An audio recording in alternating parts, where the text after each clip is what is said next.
morning, good afternoon, good evening. Wherever this video finds you, welcome to Ticks. Just finished Charles's panel. Did that for some hours. Surprised I still got a voice left.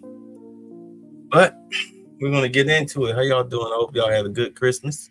Good Quimmy. Anybody have a good Quimmy? I was sick, so I just binged. I wound up binging Rick and Morty, trying to catch up with that. And then I got hip to this show called Gate that came out 10 years ago, where modern technology versus medieval times. And let me tell you something, you talk about bringing a knife to a gunfight. Yeah. Never works out for the knife holder. Anyway, so let's get into this. We're going to start here in Atlanta. Officer seen tasing student on bus. Keep in mind, this student is 18 years old. I don't think they ever really got down to the bottom of the situation, but see what the news has to say. Tonight, a Fulton County school police officer, has been taken off duty after a video showed him tasing a student. It happened on a bus today, full of kids from Langston Hughes High School. Well, the school district has called this an isolated incident, but parents have a lot of questions tonight. Fox 5's Rob Durienzo is live at the school right now. And Rob, do we know at this point why that officer deployed his taser on the child? Hey guys, good evening to you both. Well, in the video we're about to show you, you can hear the officers telling the student he's on the wrong bus, so he has to get off. He refuses and things get ugly very quickly. You gonna get off, or you gonna make me take you off? Fulton County school officials confirm they've seen this viral video on social media of the two school officers trying to get the student off the bus. These kids gotta go home. I'm not playing with you today. But you gonna ride this bus. You can hear the cops tell the Langston Hughes High School student it's not his bus, so he has to get off. He refuses, then after about a minute, one of the cops deploys his taser. Now get up! Try my way. Let's go. The district spokesperson didn't release any details about what led up to the tasing, citing student privacy, but called it an isolated incident. He didn't follow the lawful commands. Tasing a bit much for me. Damian Dunn is a parent whose daughter attended Langston Hughes. He says he wants to know the full story here. I'm gonna hit you again. Let's go. I'm gonna hit you again. Get up. Get up. You better listen. Get up. I'm gonna hit you again. Let's go. The district says the officer has been removed from duty during the investigation. In the video, apparently, the kid did go to the school. That was his bus.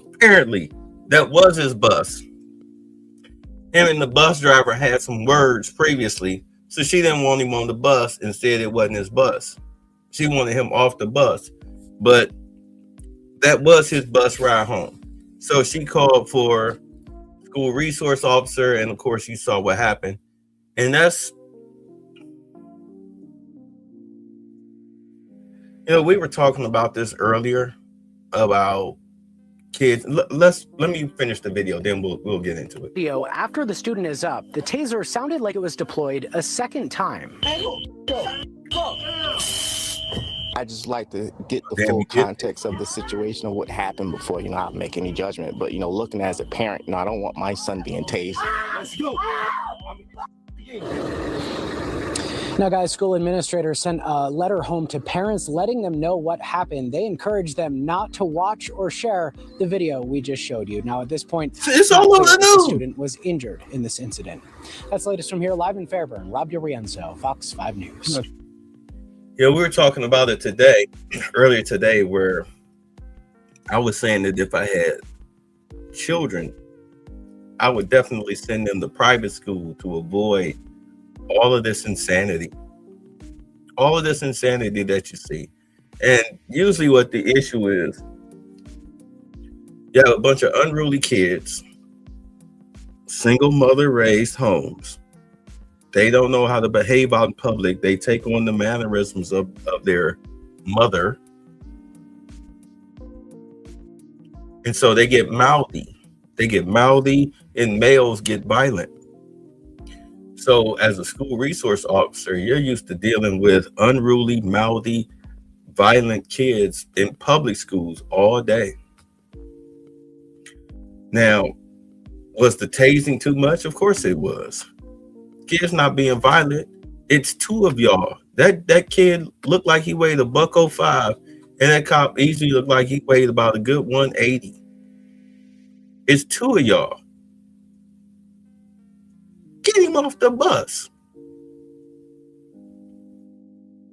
Call your mom, bro. Have her Uber you or something. Get a ride home. Anything. But unfortunately, he's got scars on his neck. Around his neck. Let's see. Do I even want to show that? Actually, yeah, I do. He's got scars around his neck. And the parents have every right to sue. They have every right to sue. Let me show y'all. Let's see here. Here we go. All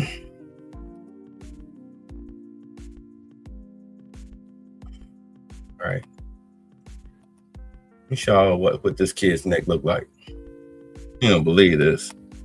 We're getting a new perspective on a viral video that shows a police officer tasing a student on a school bus. Today, that student seen in the video, along with his mother and attorney, shared his side of the story. The incident happened last Thursday at Fulton County's Langston Hughes High School. That's where Fox 5's Rob D'Arienzo joins us. So, Rob, does the student plan to sue? Oh, hell yeah. Hey there, guys. Good evening to you both. Well, that is yet to be seen, but his lawyer says they will use every avenue available to them. The 18-year-old student says the officer was wrong when he said he was on the wrong bus, and he was wrong when he tased him. Watch.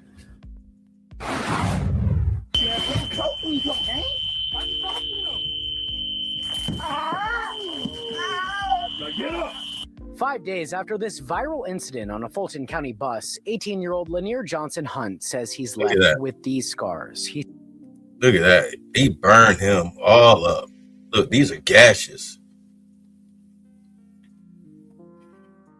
He says they still burn to the touch. Fulton County School Police tased him after he says his bus driver claimed he wasn't on the right bus. But he says he was. They asked me to get off the bus. I refused and told them this. Well, I was trying to tell them this is my bus, but the students was telling them that this is my correct bus. The teen and his mom spoke to the media Tuesday alongside a civil rights attorney whom they've hired. They maintain he was on the right bus and was adamant about getting to his 6-year-old brother who has autism. First and foremost, why you got a civil rights attorney? This ain't a racism case. That's a white guy. I mean, that's a black guy. Hey, a white guy. That's a black guy that did that damage to you. Tell a civil rights attorney go. Anyway.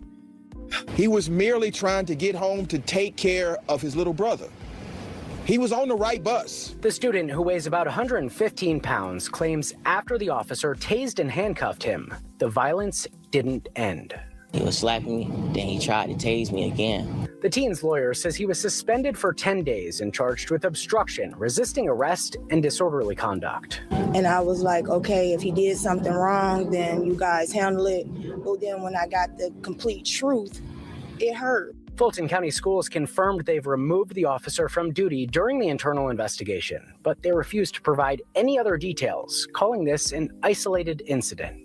He was on the right bus. He didn't lie to anyone. He wasn't trying to fight the police officer. And if they genuinely just would have asked, they would have knew that he was on the right bus. Well, first off, when you've got students trying to tell the officer, no, this is his bus, and the cop is ignoring them. Like I said, they deal with unruly kids all day, every day, 5 days a week, 8 hours a day. But how hard was it to actually be like, all right, well, what you got a radio? Call the office. Radio in the office, like, hey, we got whatever this kid's name is, Demetrius Johnson. Yeah, what bus is Demetrius Johnson? What is he supposed to ride? Because, you know, school would have records. And the office be like, oh, he's supposed to be on this and this bus. And you just look up, what bus is this? And then, of course, if that's his bus, as everybody is saying, but, you know, everybody's adamant that that's his bus, then you look at the bus driver and be like, which, because it was a chick, it was a bus driver, female bus driver, that was trying to get him kicked off the bus, and where he wound up getting tased. Like, chick, why did you lie? And if that's really the case, if she really is lying, if it really was his bus, she should be fired. She should be fired along with that school resource officer. Unfortunately for him, for his overzealous actions. But I just work here. And chick, you in your 40s. What is this? What is this? What is this? It looks goofy on 20-something-year-old. It looks goofy on every female. Why do you have... The president of the Georgia NAACP, who is also an attorney, says since the teen was on the right bus, it was not a lawful order and the use of force was unreasonable. For him to be on the right bus at the right time and to be assaulted like this is atrocious. Get up! Now, guys, first and foremost, the student's family says they want his suspension lifted so he can get back to class. Now, following today's news conference, I reached out to Fulton County Schools for any more information or comment on this incident, but they declined. That's the latest from here live in Fulton County. Rob DiRienzo, Fox 5 News. I would at least find out, but was he on the right bus? I would ask him, like, was he on the right bus? Just to get that cleared up. Anyway, so... next story here. Postal worker arrested for stealing rewards cards from mail. Happy holidays, peoples. I was surprised it was a postal worker. It is disappointing to see someone who's entrusted with our property to take advantage. Austell police were notified by investigators with the U.S. Postal Service about mail thefts in the city. We had two victims here in the city of Austell. Both of them were missing a $300 AT&T gift card and a $200 AT&T gift card, so for a total of 4 cards, 2 for each victim. Both lived in the Sanders Walk neighborhood, which has a community mailbox. Investigators tracked the cards to the mail carrier assigned to delivery routes in the city of Austell, 31-year-old Adrienne Brazil. Investigators say she was caught on video using the cards at multiple locations. In this video, she appears to be in a liquor store buying a bottle of alcohol while she is wearing her United States Postal Service uniform. To steal. When are people going to realize that we live in an Orwellian society and there are cameras everywhere? Digital transfers are tracked through blockchain. Do you know how hard it is to commit crimes in today's society, especially concerning money or anything out in the public? Everybody's got a cell phone out. Everybody's got a security camera. You got all types of cameras on top of light poles. I mean, you live in a surveillance state. A lot of you like to tell on yourselves. I don't know what made her think that she would get away with it. But then again, if you got this crap in your face, I don't expect you to be too bright. But I digress. From your place of work and then go use the stolen stuff in your uniform. It probably wasn't really hard to figure out who did it. I don't condone any sort of criminality, but if you're going to do it, at least be smart about it. Dave Rhodes lives in the neighborhood. He says he saw a number of USPS trucks at the community mailbox Thursday, the day Brazil was arrested. He says he feels bad for those whose cards were stolen. I hope everybody gets their stuff back and things of that nature, at least get reimbursed in some form or fashion. Well, we'll see. A couple is under arrest in Noonan, accused of running a receipt scam. Police say it's the kind of fraud they see a lot of this time of year. Fox 5's Doug Evans has more on that story. Noonan police are warning retailers to keep a sharp eye on their returns after they busted a couple in what's called a receipt scam. We're talking. And you know what? Before I get into this, like, I went to Walmart on the 24th. So I was feeling better to where I could go outside. And I mean, Walmart was crowded. It was crowded. You'd have thought it was Black Friday. Well, what happened was when I went to leave, you know how they have the stanchions? Like normally they don't have the stanchions out, but they had the stanchions from one end of the store to the other, blocking the way. And the chick, she was checking everybody's receipt. Everybody's receipt. Because of crime. It was wild. Let's get into this. I'm sorry. After they busted a couple in what's called a receipt scam. We're talking about 45-year-old Whitney Marie Adams and 47-year-old Jonathan Quinton Adams.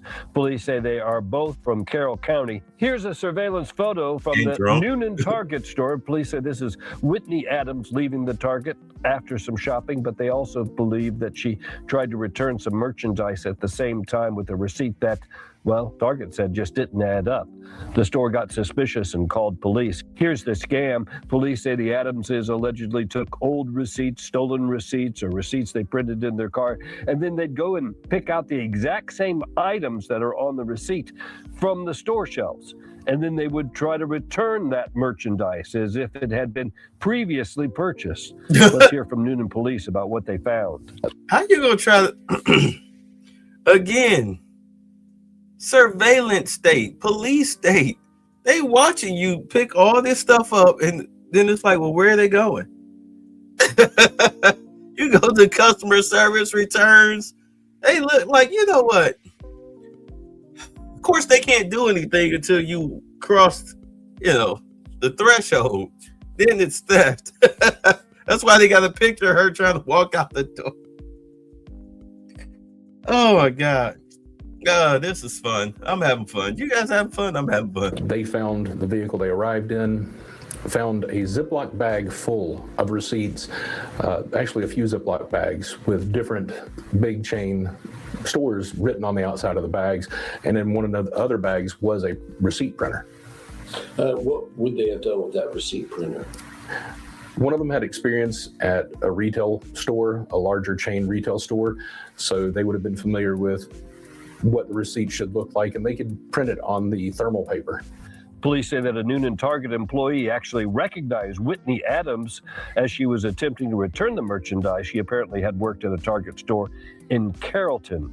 They are both charged with multiple felonies. I'm Doug Evans, Fox 5 News. Enjoy prison. Now, first things first, this new order will not legalize it nationwide, but it will be a good thing for businesses. Now, one local activist I spoke with tells me this is a step in the right direction. My initial thought was it was about time. Simple but strong words from community organizer Scotty Smart. For years, Smart has been fighting for marijuana usage here in Georgia and nationwide. I went to DC in 2024, April of 2024, to talk with Congress. I was working. This guy, I believe this is the guy who was calling for the National Guard in DC. I might be mistaken. You know, Weasley bastards all look the same. So I might be mistaken, but I think this might be him. I'm not sure.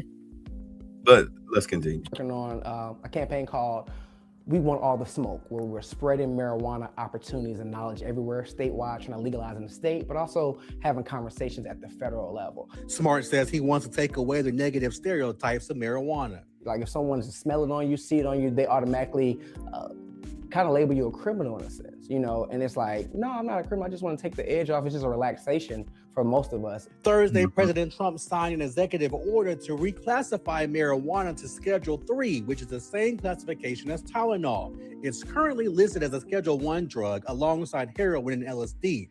Now, the change would ease federal restrictions, but it won't legalize it nationwide. Judson Hill with Fine Federal in DeKalb County, which is a medical dispensary, says this is good for cannabis businesses. So it's a big step to normalize it and also helps the businesses to operate more as a legitimate industry and provides medical research that can be done. Hill tells me this will also help their patients. We're taxed at 70%, so it's pretty hard to operate and be profitable at all. So imagine wiping that away overnight makes the industry much more profitable and therefore much, better able to service the patients. Now, what does this mean legally? Well, attorney Gerald Griggs says it's a step that marijuana isn't as dangerous as once thought and should be treated more like other medical drugs, which opens doors for research and some business relief. But it doesn't make it federally legal for people to use, like alcohol. And so in 2017, former Atlanta Mayor Kasim Reed signed into law that reduces penalties for possession of 1 ounce or less of marijuana to a maximum of $75 with no jail time and arrest record. But the bottom line is you will be punished for use and possession in most areas. Reporting in Midtown Atlanta, I'm Larry Sproul, Fox 5 News. Can we laugh at how they went out of their way to use to make sure they didn't stereotype people? They knew which store to go to. Like, we don't want to, make somebody the face of it, so we'll just go neutral. That's hilarious. I gotta give them kudos though. A smoke shop in Atlanta. Like, I wonder where that shop is. Let me stop. All right. I'm just having fun. Pregnant teen's unborn child was killed during what they're calling a shootout on I-285 in Atlanta Saturday evening. Police say the shooting happened on the southbound ramp in Cascade Road. Annie Mapp joins us live there with the details. It just breaks your heart, Annie, knowing that such a young soul was taken there. Hold on. Cascade. Oh, my God. All right, let's see where this happened. Eric, a very tragic story out of Southwest Atlanta where police say an 18-year-old pregnant woman was shot and a 21-year-old man. Unfortunately, that unborn baby died, and this situation caused traffic backups for several hours. I know y'all see her eyebrows, right? What's up with that? Now, it's unclear what led to that shooting, but police are still investigating what happened. Before 5:30 yesterday evening, officers arrived to find both victims with gunshot wounds. Police haven't said whether the victims were driving when the crime occurred. However, APD says they were both alert and breathing when officers arrived. Both victims were taken to an area hospital where, again, the mom learned the baby had died. Dang. And again, Atlanta police is still trying to determine how the shooting happened and if the victims were potentially targeted. Of course, as we continue to learn more details, we will keep you updated. Yeah, see her eyebrows? Is her head? I think her head is a little cocked. She's not really looking forward, but come on, chick. This is way too much. Pull that back. Thin that a little bit. Let me stop. But spiders make up weave. Yeah, okay. So where this girl got shot at? Now I see 285 in Cascade. That's over by Fulton and for those that don't know Atlanta, that's Fulton Industrial Complex. That's over by the trucking areas where they do the shipping and receiving. Because in Atlanta, over there on that west side, that's where they do like all the factories and stuff, and warehouses are over in that area. All right, so if you were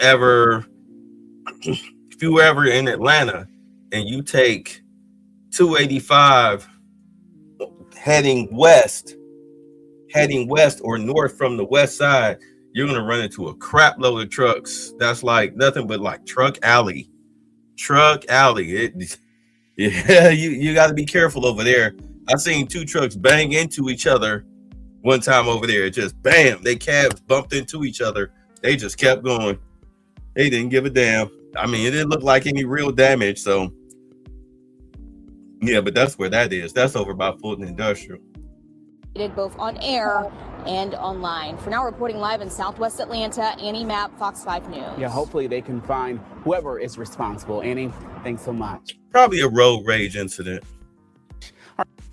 3 inmates who escaped from the DeKalb County Jail are back in custody. Good Day's Caitlin Pratt is live outside the jail with what we know right now. A lot of people involved in this search, Caitlin, right? That's for sure. A fugitive task force here in DeKalb County, the state, along with the U.S. Marshals, all looking for these three men. And with these escapees having so little to lose, they certainly were working against the clock to try and get them back behind bars. DeKalb County Jail is right beside the interstate, right? So there's only so many ways they can go. The hunt for three escaped inmates ending early Tuesday morning. The U.S. Marshals Service, along with the Southeast Fugitive Task Force involved with this search, now captured Stevenson Charles, Yusuf Minor, and Naod Johannes. They were somehow able to get out of the DeKalb County lockup. This is around the corner from me. I ain't gonna even lie. I mean, I wouldn't necessarily walk it. But okay, like this street right here, like soon as you pass this street, like this will lead you to 285 north south, over on the east side. So if you go down this street here, a couple lights, then you pretty much you're in my neighborhood. So I usually pass this building at least 3 times a week. And this sucker here, the top floors, the way they have it, and this is how it's weird how they got out, because the top floors are reserved for violent criminals, like this floor, and this floor is for violent criminals. And then you've got your non-violent down here, then this office. It's just weird. Yeah, but they were saying these guys up here on these top floors, it was like, you don't want to go up there. Like these dudes be up there sharpening iron. Like this, they treat this like prison. It's just lockup, but they treat it like prison. So yeah, how the hell did y'all get out? DeKalb County lockup. Investigators have not explained how the inmates escaped or how long they were missing before discovery. Authorities say they were especially focused on getting Charles back behind bars. Marshall said Charles has been charged with or convicted of serious crimes, including murder, aggravated assault, and rape of a child under the age of 10. He'd been serving a federal sentence with the possibility of parole. He had additional pending charges at the state level. And so the state asked to borrow him from the Bureau of Prisons so that he could face trial in DeKalb County. The update on the capture coming in after midnight Tuesday. We don't know how authorities caught up with them. Why he look like while drinking your juice in the hood, the character that the old dude played with that hair. Oh my God. Look, all three of them look like fucking degenerates. Anyway, where they were found or whether they remain together, they will now face additional penalties. And I'm confident that they will do what it takes to make sure that the community is safe and that these men are brought back into custody and held accountable for their escape. And it's unclear whether they are back here at the DeKalb County jail or somewhere else. We're hoping to get a lot more information in a few hours at a briefing that the sheriff has scheduled. We'll keep you updated, of course, along the way. That's the latest here. Live this morning outside the DeKalb County jail, I'm Caitlin Pratt for Good Day Atlanta. Paul? I'm Ariel Onstadt. Thanks so much for streaming along with us. If you guys are just joining, I want to keep you updated on some stories that we're following here in our newsroom. One of the stories involves some incentives that the White House is rolling out for undocumented and illegal immigrants to basically self-deport. The Trump administration says it wants to help migrants reunite with their families for the holidays.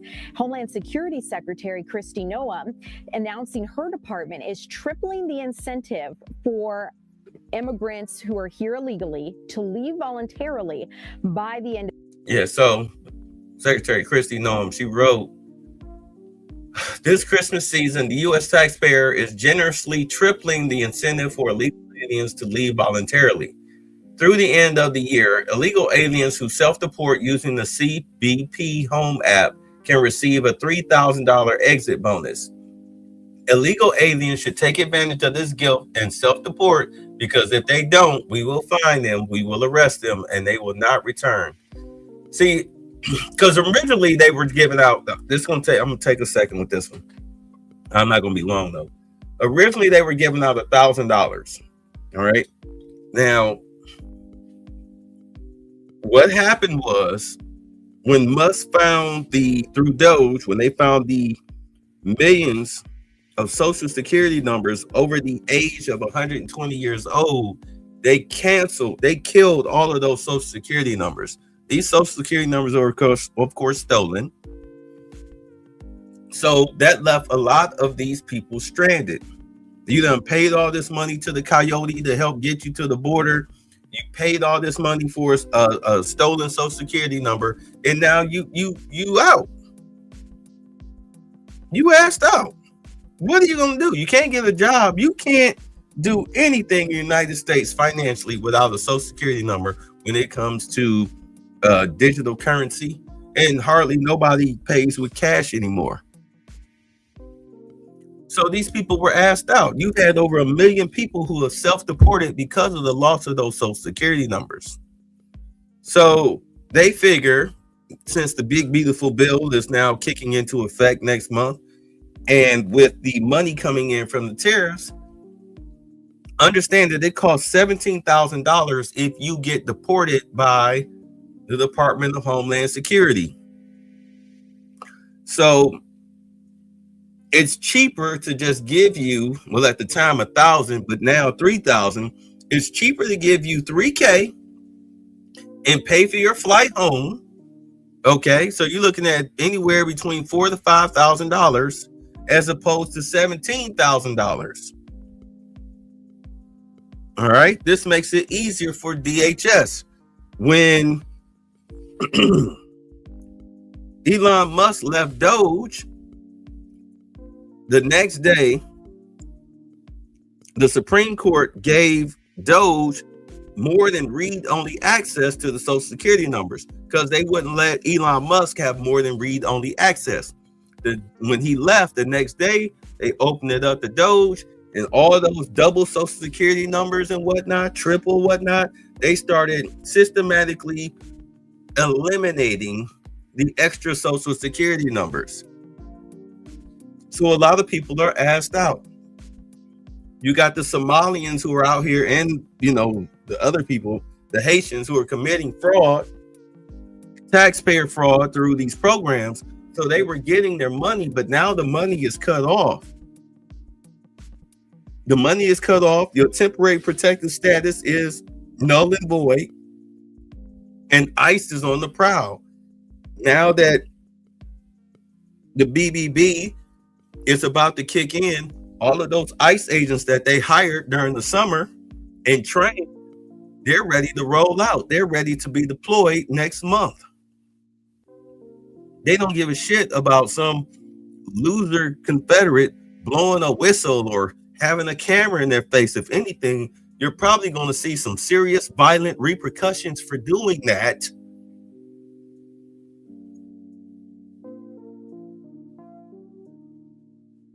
So, also, the second part of that is that with the big beautiful bill, when that kicks in, anybody, and I looked into this, anybody that's employing illegal aliens is looking to lose their business license or face severe, heavy fines. And I'm not talking about no $5,000 plus gratuity. They're going after business owners, big business owners too, who are hiring illegal aliens, just like they went after Hyundai with those South Koreans with that dirty paperwork. They detained the whole factory and sent their asses back home. They haven't been back since, but they're still building that factory down here in South Georgia. So not only are you not employable, you can't really work under the table like that because your social security number is kaput. You can't use Cash App, Venmo, Zelle, Apple Pay, none of that. So your best bet is to go and take your ass back home. Because if ICE catch you, especially if you're a South American and you're a criminal scumbag, you're going in a detention facility. Is that what you want to do?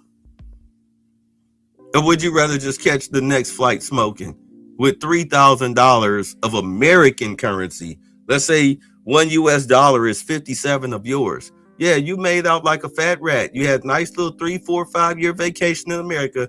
Now take your ass back home. Of the year. Noam says that they will buy a ticket for illegal immigrants, give them a $3,000 to go home.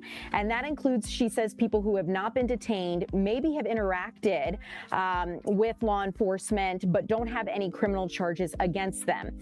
The holiday incentive also comes as the Trump administration continues to crack down on those who've entered the country illegally and programs allowing people to come to the United States illegally. After 2 National Guard soldiers were shot in Washington, D.C. By an Afghan national, we do know that the White House suspended all active asylum claims. Additionally, last week's shootings at Brown and MIT universities prompted officials to suspend the visa lottery program that allowed that gunman to come to the United States. Democrats in the courts have pushed back against President Trump's immigration actions ever since he's returned to office. Now some church officials are voicing their frustrations, but we're going to continue to keep you updated on this situation because Congress did create the now suspended visa lottery program back in 1990, and there's a lot of uncertainty now that this is not in play as to what will happen next.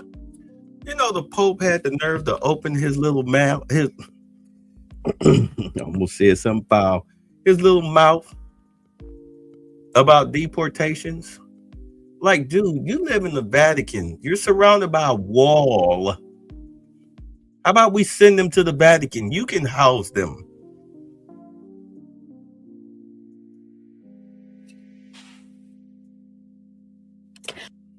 With another story here that we've actually been talking about quite a bit because it involves Warner Brothers and the hostile takeover that's Paramount has tried to launch. So let's actually get into it because this bidding war in Hollywood has been heating up with Paramount Skydance now amending its bid. Oracle co-founder Larry Ellison is making a personal guarantee of more than $40 billion towards Paramount's $108 billion all-cash offer for Warner Brothers Discovery. So Paramount is led by Larry's son, Chairman and CEO David Ellison. And we know that the breakup fee has also been up to match Netflix's $8 billion figure, payable to Warner if its deal does not clear regulatory review. So basically, they're saying, hey, Netflix, you can keep your deal. We're going to pay more. We're going to buy all of Warner Brothers entities. We're going to back the debt. We want the whole thing. Netflix actually refinanced part of a $59 billion bridge loan to bolster its financial package, underpinning its bid for Warner, because originally they were not offering full cash, and now that has changed. Earlier this month, Warner agreed to sell its studio and streaming assets to Netflix in a deal valued at roughly $83 billion. The Ellisons are friendly with President Trump, who's made it clear he wants new ownership for CNN, which is owned by Warner Brothers Discovery. Some say Larry Ellison may not have movies on his mind, and we don't really know what his intentions would be for the company. Netflix says its offer for Warner's assets would preserve jobs as layoffs mount across the entertainment industry. AI has been a huge disruptor in all of this, but we'll keep you updated as to what ultimately happens with the big deal about this. Really, it's not really about Warner Brothers Studios being sold. I mean, yeah, it's a big story, but it's not like, oh my God, pins and needles. You say Tampa looks like baby Miami now with all those Hispanics.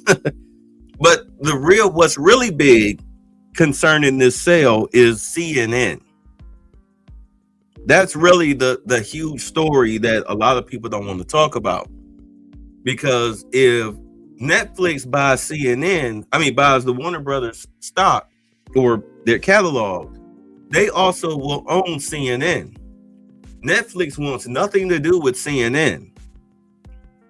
So the guy that they were talking about, the conservative guy, Trump's quote unquote friend, he told Netflix, I will buy CNN from you. And they're like, oh, okay, because that'll help them recoup some of their money, some of their losses from buying it. Of course, you'll probably get a bunch of garbage woke programming coming out of Warner Brothers, but it's fine. If they do it, if they decide to go through with it, or if the other company goes through with it and this guy takes CNN off their hands, because neither one of these companies want anything to do with the news. They want the entertainment catalog, that Batman, Superman, Looney Tunes. They want that catalog. Star Trek. They want that catalog. They care less about CNN. It's a failing network. If it wasn't for bars, hotels, and restaurants, nobody would be watching CNN like that. At least their numbers wouldn't look like that, right? So all they want is all the movies. They want all the movies and TV shows. They want ownership of those properties, but they could give a crap about CNN. So either way, that guy is going to get CNN. He already owns CBS. He already owns CBS. And CBS is about to go through some major shakeups. Remember Trump sued them and he won the $15 million or whatever? At Paramount Golden Goose Star Trek. Star Trek is not the franchise it used to be, but it can get back on track. They just need to go back to Gene Roddenberry's original ideology for the show. They turned it into some woke Star Wars type of garbage. But if they take it back to thought-provoking stories and everything, social commentary and whatnot, common sense stuff, sort of like the Orville. If you haven't watched the Orville, it's Star Trek with comedy, but it's a good show. It's a really good show. Yeah, but as far as like the news, you're going to see a lot of fair and balanced. Yeah, exactly. Rainbow Trek now. You're going to see a lot of fair and balanced news coming out of CNN, just like you're starting to see, just like you're seeing it trying to trickle down with CBS. But they're going to have to trim the fat. In fact, who was the golden boy for CNN? The little skinny dude with the weird Anderson Cooper. Anderson Cooper, they redid his contract. Once they were talking about right now, they Chucky in the White House. Come out and play. Anyway, stop making me laugh. Yeah, they got Chucky in the White House. They redid Anderson Cooper's contract. All right. I think he took less money and he has a huge buyout. So if he gets fired, if they sell CNN and he gets fired, he gets a balloon payment. All right. He gets a golden parachute, couple golden parachutes. He wanted to make sure he secured the bag. He secured the bag. If CNN goes conservative, it's over. It's over because nobody watches MS Now. They went totally TDS. I mean, they're ridiculous with their Trump derangement syndrome. Nobody's watching MS Now. So we'll see. We'll see. He said, hell yeah, I love the Orville. It is hilarious, especially the redhead and Isaac. Yeah, the best episode I like. Oh, thanks, Ray Hummer. The best episode that I liked from the Orville was when they went to I'm about to say Clint Dathu. It was when they went to Isaac's planet. And then of course the history of Isaac's planet and everything. And then when his people tried to come back to conquer Earth and other living things. Oh my God. You talk about the Borg. That was a good storyline. That was a good storyline. I forgot what his people are called. The deal here. But let's move on. A nail salon worker ends up on the wrong side of the law after a disagreement over price. Gwinnett County Police arrested Nancy Nguyen. They say she illegally blocked a child from leaving her business after she got into the argument with the boy's mother. Fox 5's Christopher King is live in Lawrenceville outside the salon. Christopher, this is a story you have to break down for us. It sounds insane to do so. Eric, it is nuts, and police say it happened right here at Modern Nail Bar. Selena Stevenson tells us that salon employee first tried to kick her out of the salon, but then she says that worker locked the door, grabbed Stevenson's 8-year-old son, and refused to let him leave.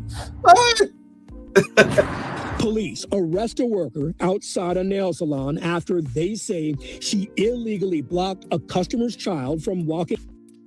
Deported. Straight to ICE detention facility. Oh my God.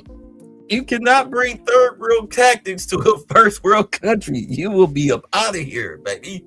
Maybe she needs to see show her the president again. Yeah. I was just confused. Oh God. Wait. Illegally blocked a customer's child from walking out. I was just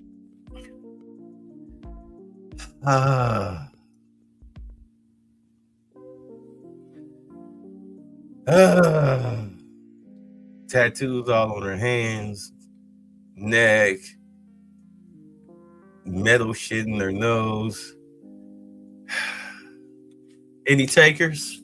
Any takers, fellas? Come on, 150. What's up? Let me stop.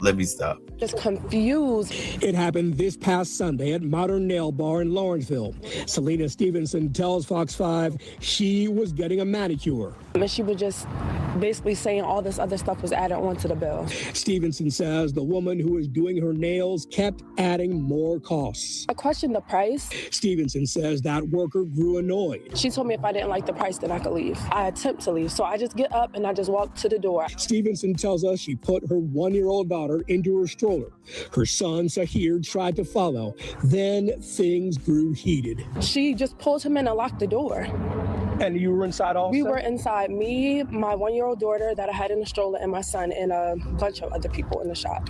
According to this Gwinnett County Police report, the worker, Nancy Wynn, quote, was seen grabbing the child by the shoulder and pulling him back into the business. Hold on, let's read the report. According to this. Let's see. First, let's see if we can see what she was charged with. False imprisonment. Yep. Victim less than 14 years old and not offender's child. Yep. This Gwinnett County Police report, the worker, Nancy. So it says here on 12/21/2025, I was dispatched to the incident location, 2925 Buford Drive. Blah, blah, blah, blah, blah, blah. Let's see. I responded as a backup unit due to the call taker stating she heard the other party yelling in the background. Okay, so he's like, yeah, send me another unit. Upon arrival, I was shown security footage of the incident by Officer Key. The video shows the suspect, Nancy Nguyen, soon to be deported, approaching the front door of the business where the complainant's 8-year-old child was. The child victim was attempting to leave the business. The suspect was seen grabbing the child by the shoulder and pulling him back into the business and locking the door. Yeah, chick, that's practically kidnapping. I then spoke with the complainant mother.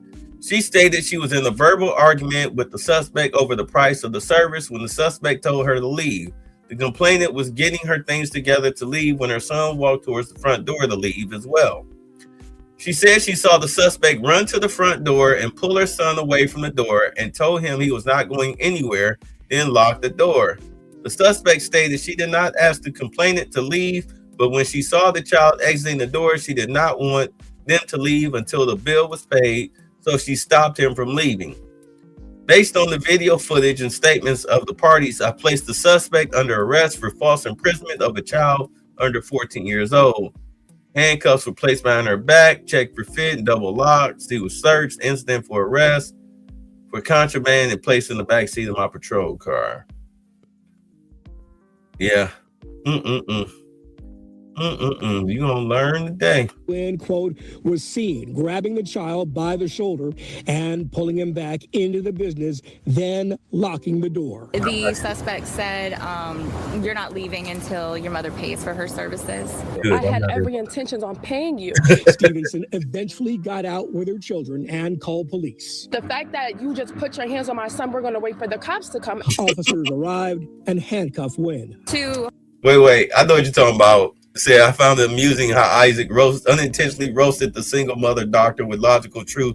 Oh man, he was always roasting her and her kids. Trump needs to cane them before deportation. She for the streets, Wheel of Fortune. Give me a hell no. I've never dropped my zipper for a chest tatted broad. Yeah. Won by 1,500. She would have grabbed on the white child. Oh, wouldn't have grabbed on the white child? Ah, shit. Probably Hold not. an 8-year-old hostage in a nail salon over a payment is definitely taking things too far. You have to learn how to treat people. You need to learn how to conduct a business. Your last photo in America, honey. Stevenson tells us her son is traumatized. We reached out to the salon. They are closed for the holiday. Wynn is charged with false imprisonment of a minor. We're live in Lawrenceville. Christopher King, Fox 5 News. Yeah, that story is insane. Christopher King, thanks so much. Back to Bangkok. We're learning more information about the federal charges and now former senior vice president of Atlanta Housing faces. Tracy Jones was arraigned on 3 charges just last week. Fox 5's Ray Urena spoke with the U.S. attorney to learn a little bit more about what exactly she's accused of. Federal prosecutors say a former senior vice president of Atlanta Housing defrauded more than $60,000 from government programs, and now she's facing charges. It's no small feat to indict or to charge a public official. Tracy Jones, a former senior vice president at Atlanta Housing, faces charges of conspiracy to commit theft of government funds, wire fraud, and credit application fraud. She fraudulently obtained Section 8 money. She also fraudulently obtained COVID relief money, and she lied on a mortgage application, claiming that a rental property of hers was not a rental property and that she didn't own other properties. Damn, she pulled a Gavin Newsom, a Tim Walz, and what was that chick in New York? What was her? A Letitia James. She pulled a triple double. Attorney Theodore Hertzberg says Jones served as senior VP of Atlanta Housing's Housing Choice Voucher Program since 2017 and oversaw one of the largest Section 8 programs in the country. Samuel Joseph, Jones's attorney, had no comment on his client's charges. She used a shell business entity. She used a false affidavit. She convinced friends to lie and present false documents on her behalf.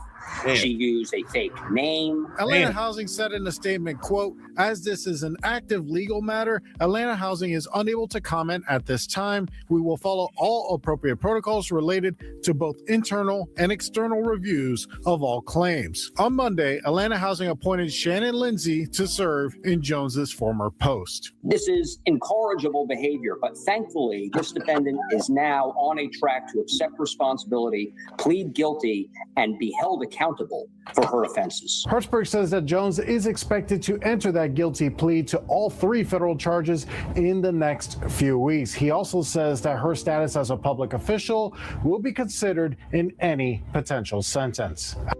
I mean, blockchain, people. Blockchain. It's hard to commit financial crimes in this country. You can forget At the it. Live Desk, Ray Urena, Fox 5 News. You can forget it. Earlier this month, we got an update on the mental evaluation of the teen accused of killing 2 students and 2 teachers during the September 2024 Appalachia High School attack. Good afternoon. I'm Tyler Fingert. Merry Christmas to those who celebrate and happy holidays to everyone else. Michael Myers. Look at that dead look in his eyes. That dead, vacant look. The look of a killer. It's Michael Myers right there. Colt Gray's lawyer told the Barrow County judge that his evaluation wouldn't be finished until early next year. A legal expert tells me the results are critical before the case can move forward. More than a year after the deadly shooting at Appalachia High School, the case against the accused killer, Colt Gray, remains at a standstill as his mental health evaluation continues. Oh, Colt. I hope you do not walk into prison with this hair and these glasses. Ooh wee. Ooh wee. Them Aryan Brotherhoods, they gonna get all up in you if the blacks don't get to you first. continues. We are still waiting for that evaluation to be completed. That's Colt's attorney from his last court hearing on December 9th. She told the judge a report won't be done until February. A legal expert says that evaluation is important. The findings in this mental health report will be absolutely determinative of what happens to Mr. Gray. Dude, whose glasses are you wearing? You get these glasses from your daughter's doll? What is this? What is this? Stay out of your kids' rooms. Was it one of them days? I can't find your glasses. I need to go on camera. Quick. Give me something. Here, Daddy. Where Miss Susie Bottom's glasses? Come on, I got 2 seconds. What is this? I know you didn't actually go to Bosch and Lomb and pick these out. Please don't tell me you did that. Please don't tell us you did that. Mr. Gray. Colt is accused of opening fire inside the Barrow County School in September 2024, killing 2 students and 2 teachers and wounding 9 others. He faces multiple charges, including malice and felony murder, aggravated assault, and cruelty to children. If it's determined that Mr. Gray was legally incompetent, that's going to put him on a specific treatment and accountability path very different from the traditional criminal prosecution. If he is found to be competent, that's going to be a tough day for him because he's going to face trial just like any other normally situated Georgian. Joshua Schiffer is a longtime criminal defense attorney not affiliated with the case. He says the reason these types of evaluations take time is because there's a lot at stake. The evaluation for competency gets quite detailed, even though it's not necessarily the longest interview process. A lot of the process involves getting together documents, histories, information of that type. Once the report is done, Schiffer says lawyers will determine the best path forward, including a possible change of plea. During a court hearing in May, Colt's previous attorney indicated Colt was considering pleading guilty, but his new attorney made no mention of that this month. Colt is not the only one facing charges stemming from the shooting at Appalachia High School. Prosecutors have also charged his father, Colin Gray, accusing him of providing the gun used in the shooting, despite knowing his son could pose a threat to the public. As important as the case is against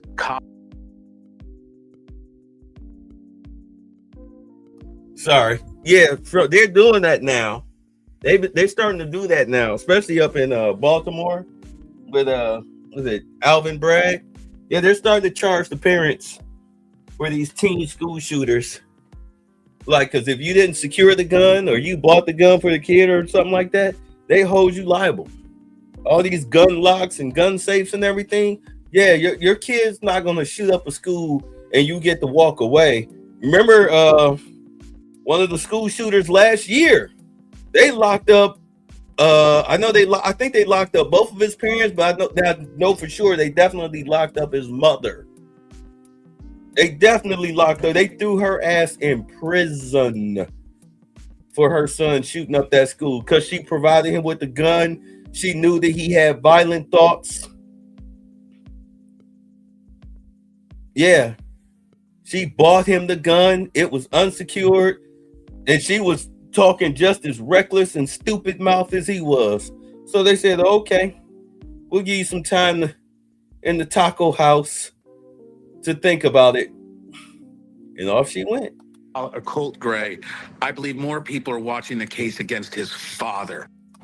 Colin Gray's trial is set to get underway in February. The same month, Colt's medical evaluation is due to be completed. Fox 5 is staying on top of both cases. We'll let you know what happens. All right, let's get on to some national headlines. This one is affecting one of our lawmakers here in Georgia, Lieutenant Governor Burt Jones. That's it. That's the one. On social media, you've probably seen these smear campaigns against him, and it's actually one of Georgia's biggest mysteries. Who's paying for those attacks on the Republican lieutenant governor? Someone operating under the name Georgians for Integrity has put $5 million into television ads, mailers, and even texts. And all of their attacks claim that Jones, who, by the way, already has President Donald Trump's endorsement for his running governor next year, has been using his office to allegedly enrich himself. So if you've been trying to watch your football game, if you've been trying to, just scroll through social media or really anything else, picking up your mail from the mailbox, you've probably seen this. It's been going on since about Thanksgiving. They are, again, targeting Lieutenant Governor Burt Jones, who's trying to run for governor. He already has President Donald Trump's endorsement, but they are suggesting that he hasn't been running his office cleanly, for lack of better words. Now, what is Jones doing? They are threatening legal action against television stations if they don't stop airing those ads. And his lawyer says that this is all false and is considering it slander. So far, though, those ads do remain on air. Now, Attorney General Chris Jones and Secretary of State Brad Raffensperger, who are Jones' top rivals for the Republican nomination, say that they're not involved in those attacks. And so once again, the big question is, well, who is? Who is the person putting all of this money behind it? Is it a group? Is it a single person? Why are they targeting Burt Jones? And right now we don't have that much information, but the seat that they are all going for is Governor Brian Kemp's seat. He's a Republican who's currently the Georgia governor, in case some of you guys who are watching right now may not be familiar with Georgia politics or just, don't know the ins and outs like that. That's who our governor is, and they're all vying for his seat. There are also multiple Democrats who want that state's top office. Well, then you got to look at the Democrats. But as far as I'm concerned, just follow the money. Just follow the money. It's not hard. But anyway, let's move on to the next one. Because really, this is about Tyler Perry. I guess they led with this. Save Tyler Perry for the last, the juicy part. Tyler Perry, arguably one of Atlanta's biggest celebrities, one of the biggest moguls that we know of, has been sued. He's facing a lawsuit over apparent sexual assault allegations. One of his actors from the hit movie Boo, A Madea Halloween, is looking for $77 million against Tyler Perry, saying that there were unwanted sexual advances made toward him over the last several years. Now, that actor's name is Mario Rodriguez. He filed his lawsuit Thursday in the state of California, again, alleging that Tyler Perry subjected him to those unwanted sexual advances that had happened multiple times over a series of several years. He says that he also committed sexual battery and assault toward him while he was there at Perry's home in Los Angeles. Okay. So this is Mario Rodriguez.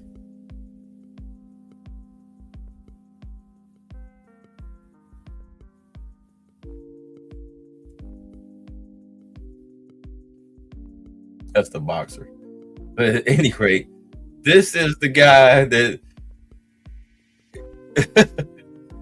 Tyler Perry. Look at his neck muscles. Tyler Perry stuck his thing in me. He tried to kiss it.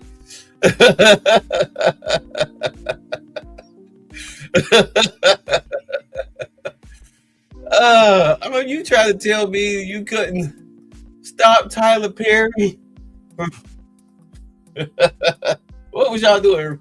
Wrestling? Y'all was playing wrestling. Next thing you know, your pants found themselves halfway down your thigh. Tyler Perry. Oops! I'm falling. I'm falling. What is going on here, man? I don't ever remember seeing this guy in any other movies either. I've never seen this guy before, ever. What movies were you in, bro?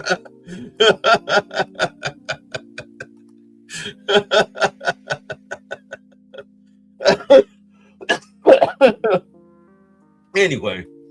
Again, he's looking for at least $77 million in damage. I guess he was Tyler Perry's version of Cassie. yeah, you gonna be a big star. You gonna be a big star. Just lay in bed. I got some Diddy oil. he flew it in from California. He said, I rub this on you and you're gonna be good to go all night. Especially on the nipples. Oh, let me stop. I love you, Big Terry. Perry, but has also sued Lionsgate, which distributed the 2016 film that I told you about, Boo, A Medea Halloween. He says that Lionsgate turned a blind eye to Tyler Perry's alleged misconduct and didn't do anything to help him. So Lionsgate has not immediately responded to comment about this, but we are hoping that we hear something soon. Meanwhile, Tyler Perry's lawyer has denied the allegations publicly. So again, we'll be keeping our eyes on this. $77 million is nothing to scoff at. So that is a really big deal. And when I saw that notification hit my phone from the Fox Local app, my jaw was on the floor. Tyler Perry has kind of had a rough year when it comes to allegations and people tarnishing his character. Not sure how much is true, how much is fake, but that is something that we will all be keeping our eyes on. Why she sound like she biased? She sound biased as hell. She sound biased as hell. But chick, what is you talking about? What is you talking about? Hold on. Oh my God. Hold on.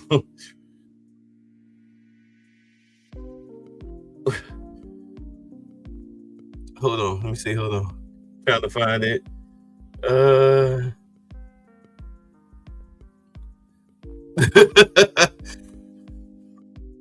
I guess this is how he talked to Tyler Perry. I guess it went something like this. Call from Big Terry Washington.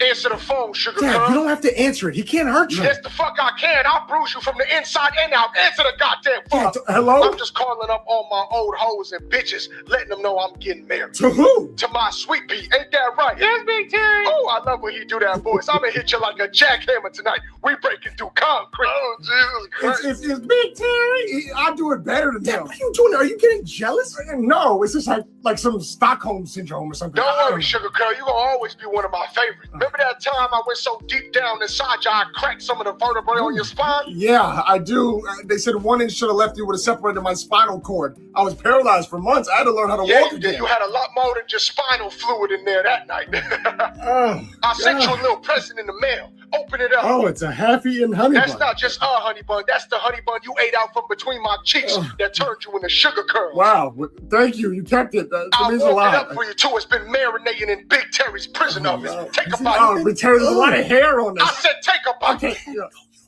It's so delicious, Terry. It tastes just like you. Don't look at me. Oh, God, where is this hair from? Why is it so long? Now let me hear you crumbling on your curls. No, I'm done with this. I don't have curls no more. I got twists. It's sugar twist now. I'm taking it back. Fuck said you could do that. Take them curls out right now and sprinkle the honey bun on it. Or the last thing you gonna feel is warm breath and bedded temperature before I come fill you up and get you pregnant again. Again, Dad, what the fuck does that mean? I'm gonna just take them out. It's okay. Come on, Dad, don't do. Oh my God. Okay, I'm doing it. Yeah, who's my little sugar curls? I'm your sugar curls. Put on your real voice. I'm your little sugar curls. Like music to my ears. And don't forget our deal, January 24th. I haven't. Wait a minute. Why did he just say my 18th birthday? What deal? Don't worry about it, son. What did you do? Just don't worry about it. That was Tyler Perry.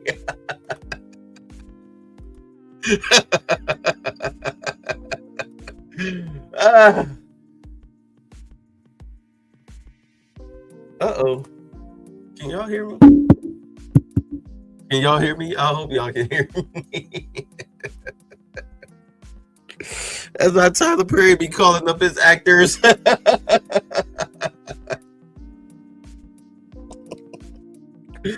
Anyway.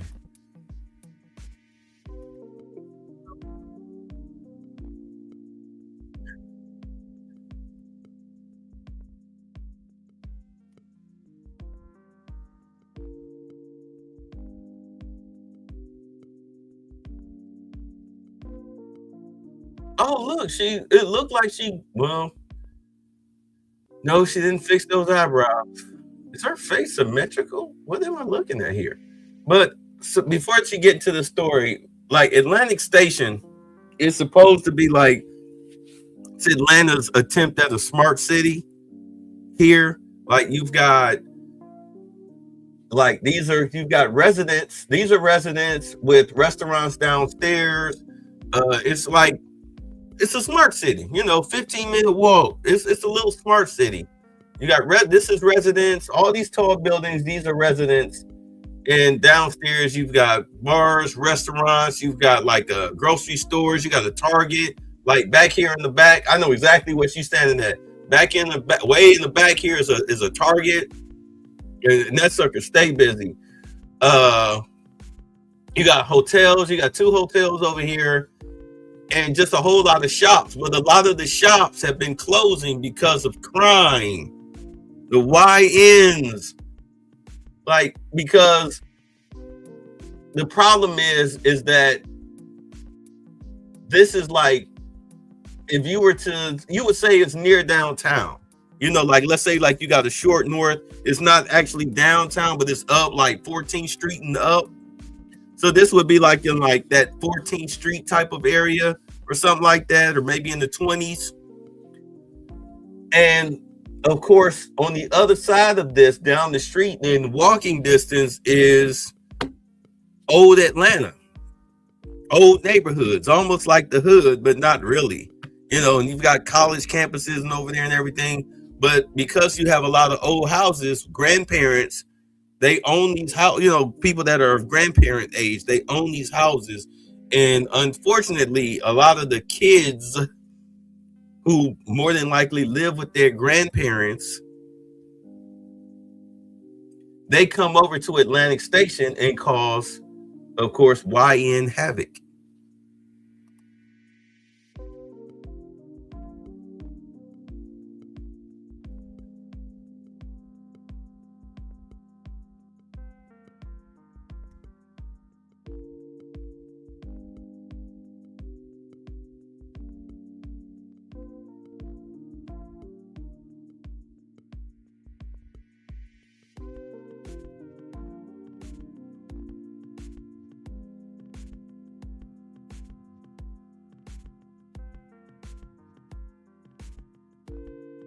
See?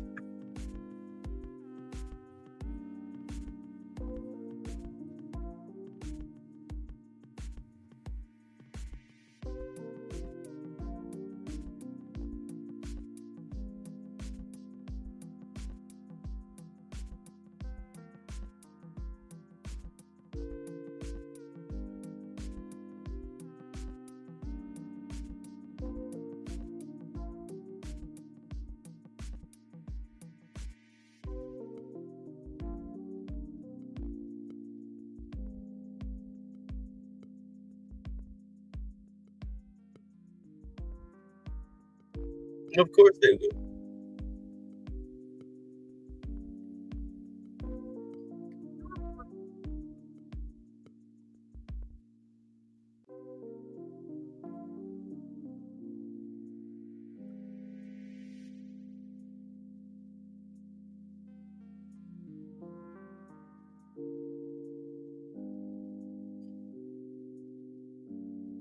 Yeah, why are these kids out here? It's dark.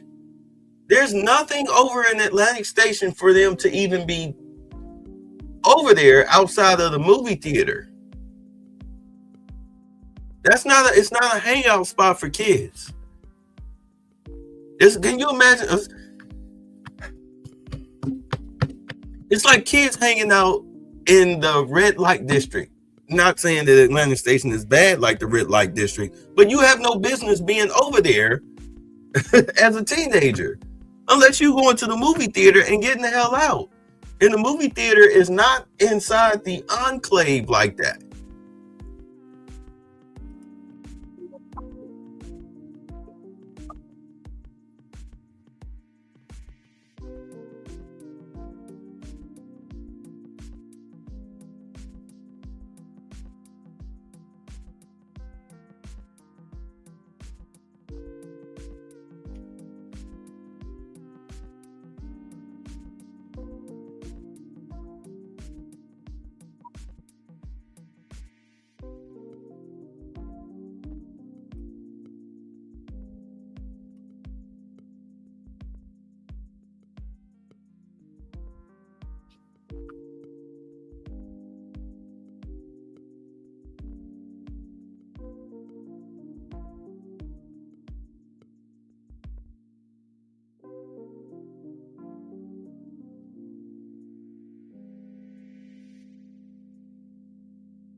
You see all these kids on the sidewalk. That's because the movie theater is out here on the outer perimeter.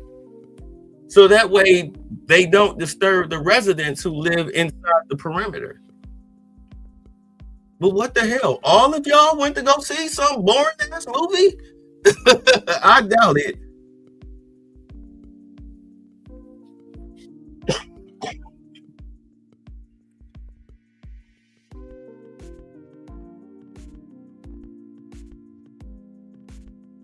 Anyway.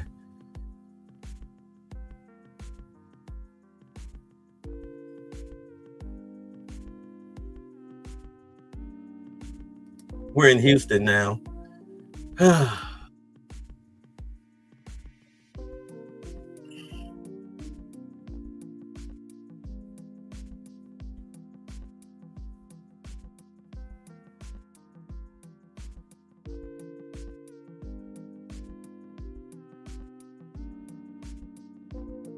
Well, then what is it?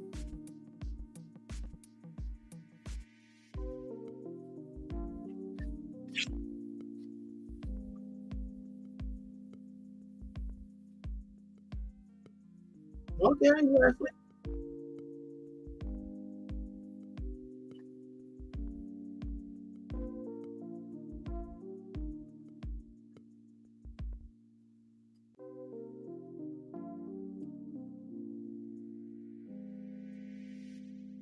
I guess they couldn't wait for the Waffle House, huh?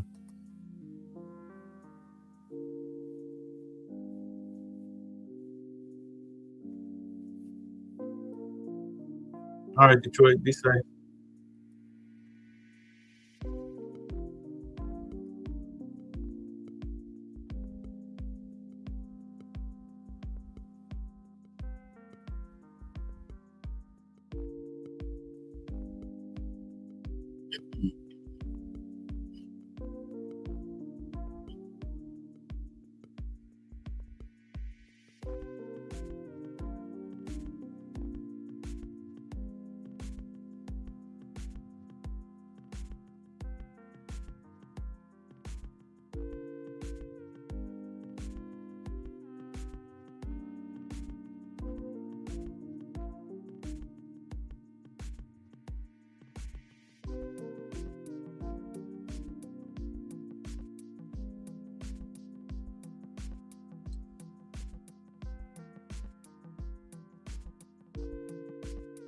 Oh, okay. I see what this is.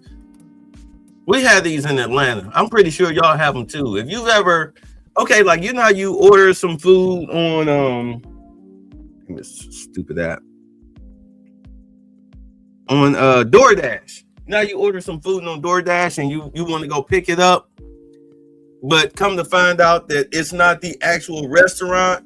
Like what happens is you'll have a lot of they'll do these pop-up kitchens, is what they call them here, where you order some food, but the kitchen, the kitchen will have the restaurant's food. They'll make the food. All right, they'll make the food, bag it up, put it in a locker. Let me see. Like, yeah, you do the thing with the app. Yeah, it is open the camera on your phone, point your camera at the QR code to scan, click on the banner that appears, and then your food will be in these lockers. Like the locker will pop open, and then you get your food. So they were at one of these little spots, you know, like a lot of Uber drivers and Lyft drivers, if they're doing, or DoorDash drivers, if they're doing food delivery, you know, they come to a spot like this, pick it up and go.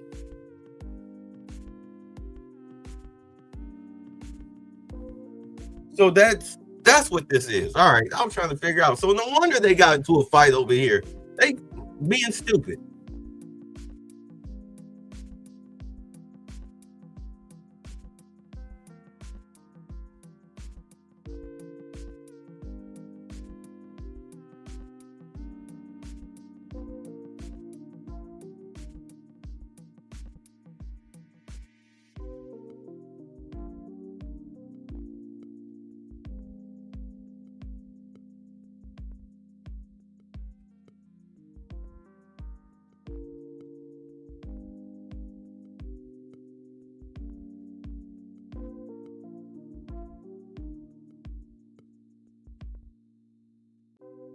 Yeah, this was just, somebody got followed.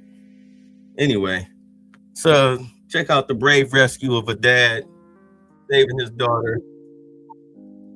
What's up, Lil?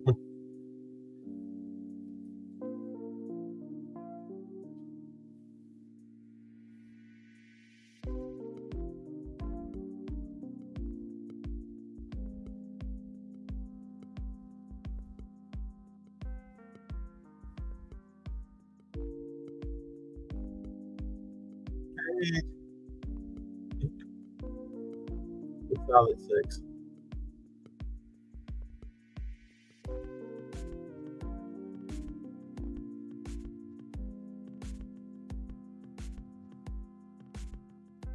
No, them apps are good.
Can I just say this? You were way too clean for what that father rolled up on. You were way too clean and well manicured. I mean, you look like you done came out the shower and put on your jail shirt. Ooh, no. You no.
You know he's getting deported. Please deport him.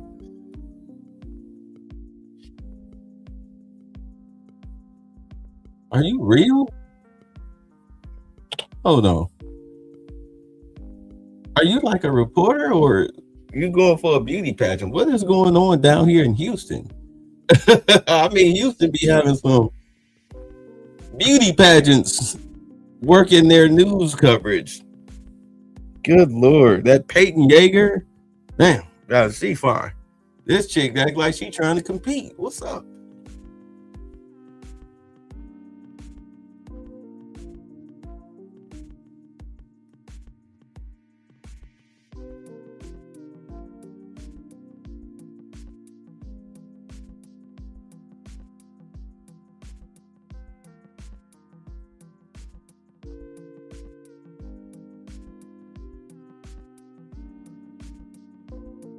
Thank you for being a natural beauty there, Karis. You don't need all that spiders makeup weave. I mean, you got the weave, but at least it's authentic, you know, to your heritage or culture, whatever the hell you want to call it.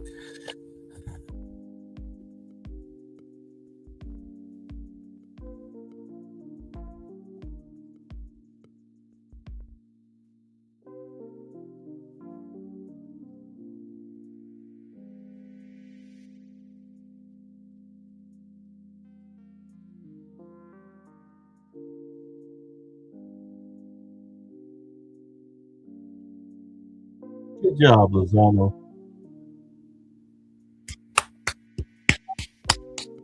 Good job, bro.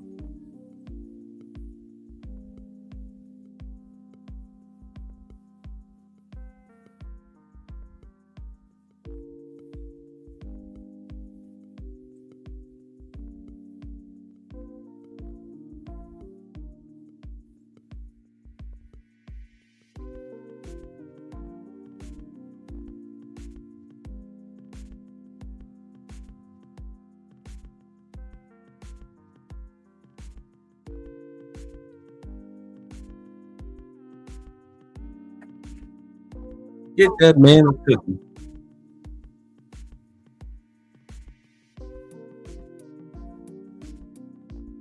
She would have died. What do you mean? See what I'm saying? Wait. See what I'm saying? This is Houston again.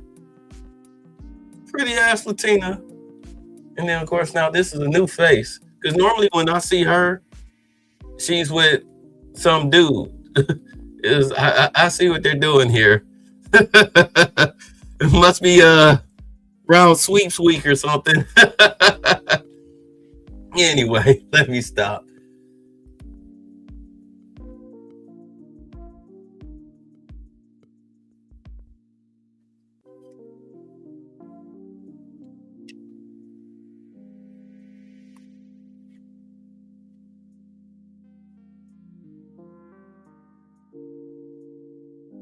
Hell yeah.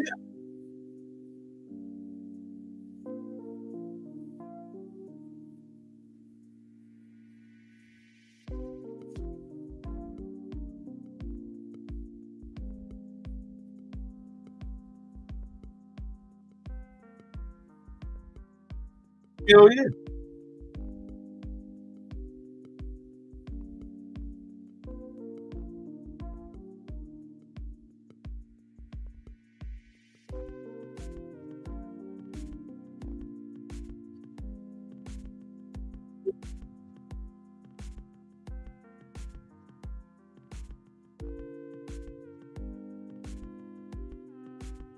Yeah, they shut down a couple of driving schools, a couple of trucking schools.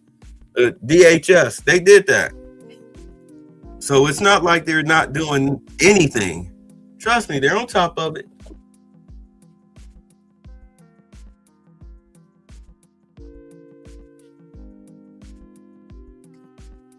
You see this? This is what a socialist grocery store would look like. This is what a socialist grocery store would look like. Government seizes means of production. These are your shelves. And this is a Publix. FYI.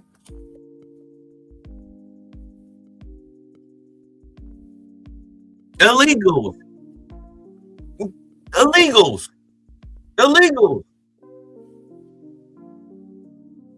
They're not Americans. No. Stop saying that shit. If your parent is an illegal, or both of your parents are illegals, what are we supposed to do? Leave the kid here to raise itself? No, the kid goes with you. Hence, Trump now having the power to go ahead and do away or make sure that birthright citizenship only applies to ADOS. Like it's supposed to. No more coming over here, having a baby, and now you're anchored to the United States. No, the kid goes with you. I was talking about this on Charles's platform. where they found this apartment complex full of Chinese women ready to pop. So that way the kids have the American passport. They take them back home. Like they raise them up. They keep them here. They send them to all these private schools. They get them highly educated. Then they take them back home and use the skills that they learn here over there to China.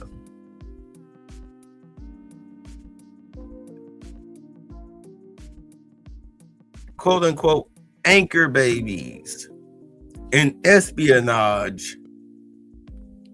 Those days are over.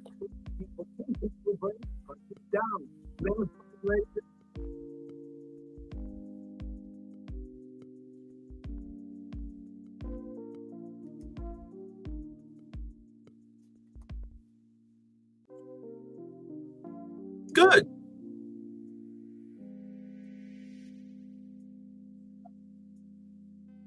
You again. I figured it out. Praying mantis. Okay, let me stop.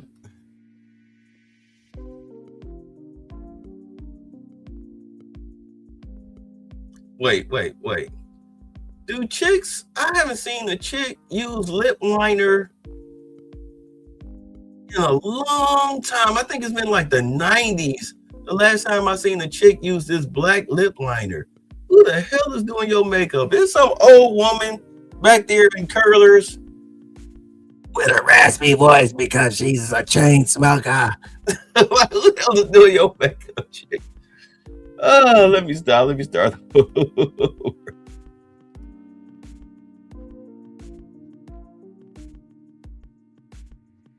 I'm having fun. I'm sorry.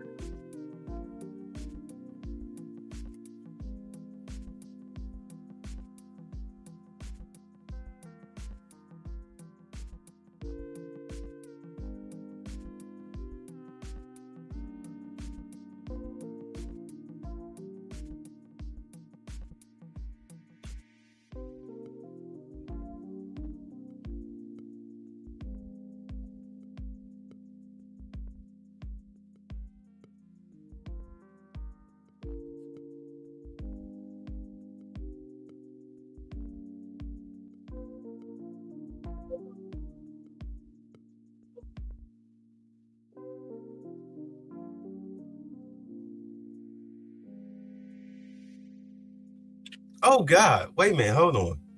She's not reading the full details. Defendant during this attack of the complainant stabbed the complainant in the neck and stomach, exposing her intestines, some of which were torn out and laying on the backyard per officers. Defendant then goes further, while in full view of neighbors, approaches the complainant who is screaming for help outside and pours gasoline on the complainant, attempting to burn her alive. Defendant told complainant's family he would be killing complainant and himself. Complainant is in critical condition at the hospital and doctors are unaware if she will survive. Man, that is bad.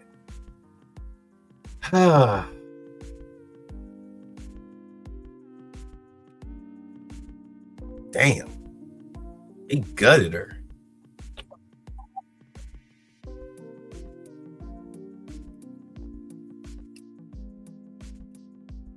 Y'all can't hear that? Hold on, let me refresh it. I wish I would have said something.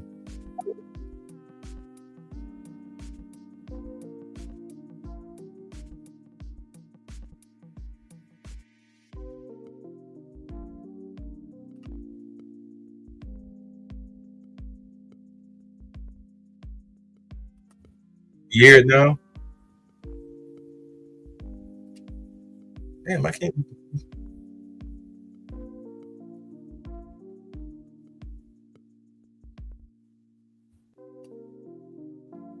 Damn.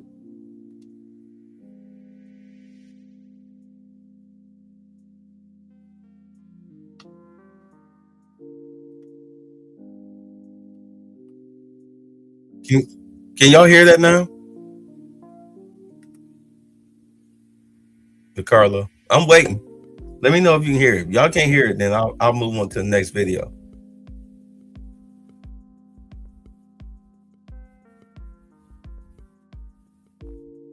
Yes, no, maybe so.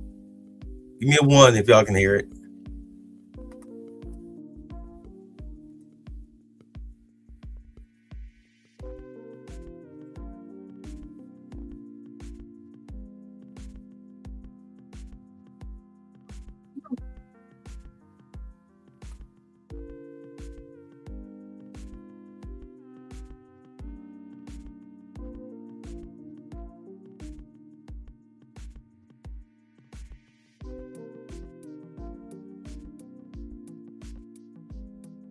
Damn.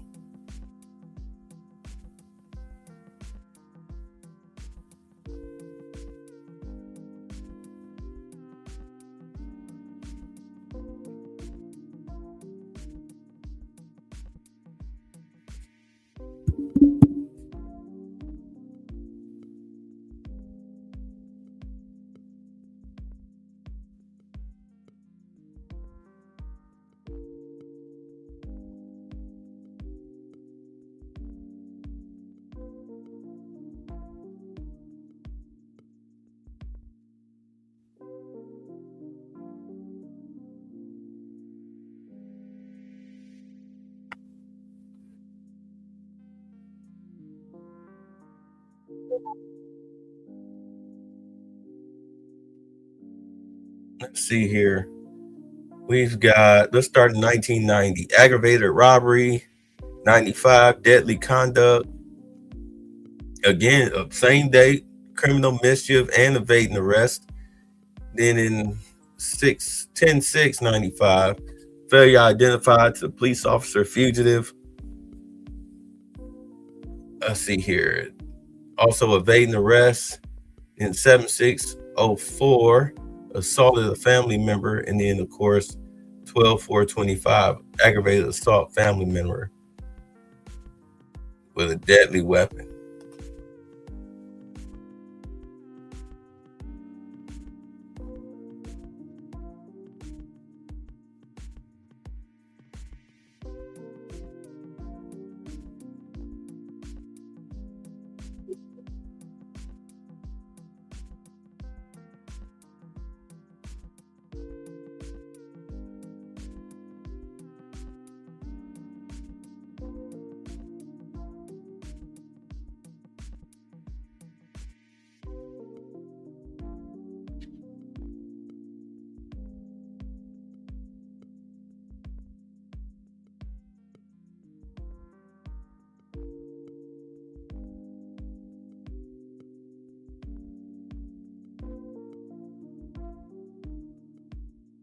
Well, unfortunately, y'all be loving them thugs, man. Y'all be loving them thugs. Let's go on to the next video. I'm gonna leave this alone.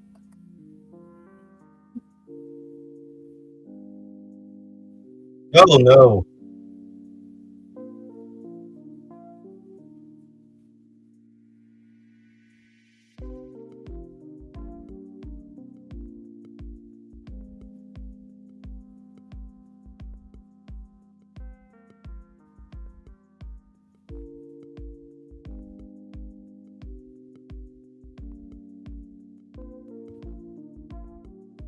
Damn.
I guarantee you they're not taxing those white areas. I guarantee you those taxes are again in those black and Hispanic areas, in which he was trying to, of course, take those people's homes and claim eminent domain. I guarantee it. I guarantee it.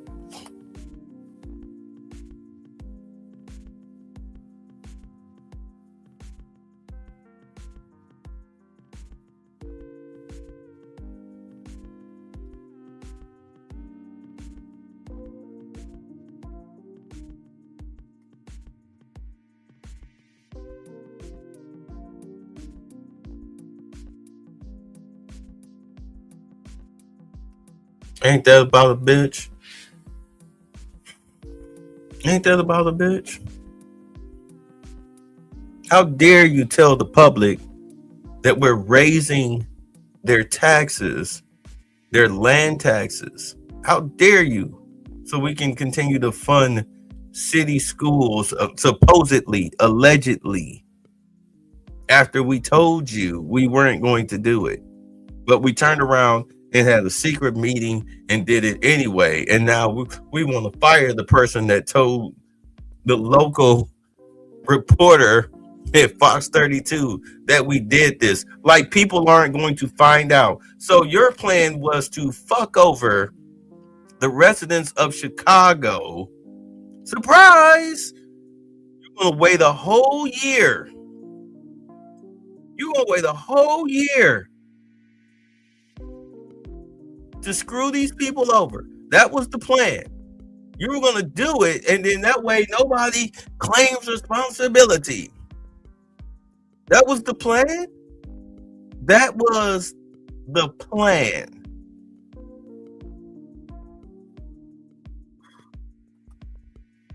I see why people hate Chicago. I see why people hate Chicago politics. That's dirty. All right, y'all. I don't know what's going on with StreamYard and its technical difficulties, so we're going to call it a day here.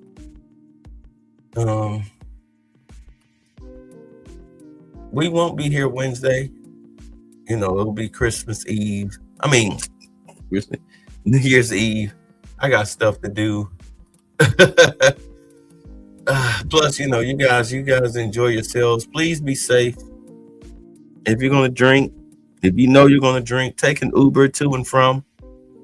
Please wear a condom. Please keep your head on the swivel. Be safe. I want to see y'all here on Friday. Okay? I want to see y'all on the 2nd. I don't want to do any stories about somebody I know that's in a car crash because of a drunk driver. You understand? Let's get through the new year safely, all right? Got a lot of big stuff going on. Y'all take care of yourselves, all right? Peace. Now, gentlemen, Mr. Butler's been up north, I hear. Don't you agree with us, Mr. Butler? I think it's hard winning a war with words, gentlemen. What do you mean, sir? I mean, Mr. Hamilton, there's not a cannon factory in the whole South. What difference does that make, son, to a gentleman? I'm afraid it's going to make a great deal of difference to a great many gentlemen, sir. Are you hinting, Mr. Butler, that the Yankees can lick us? No, I'm not hinting. I'm saying very plainly that the Yankees are better equipped than we. They've got factories, shipyards, coal mines, and a fleet to bottle up our harbors and starve us to death. All we've got is cotton and slaves and arrogance. That's treachery! A problem figuring out whether you're for me or Trump, and you ain't black. All right, bye. Thanks for the fun. Get the fuck out!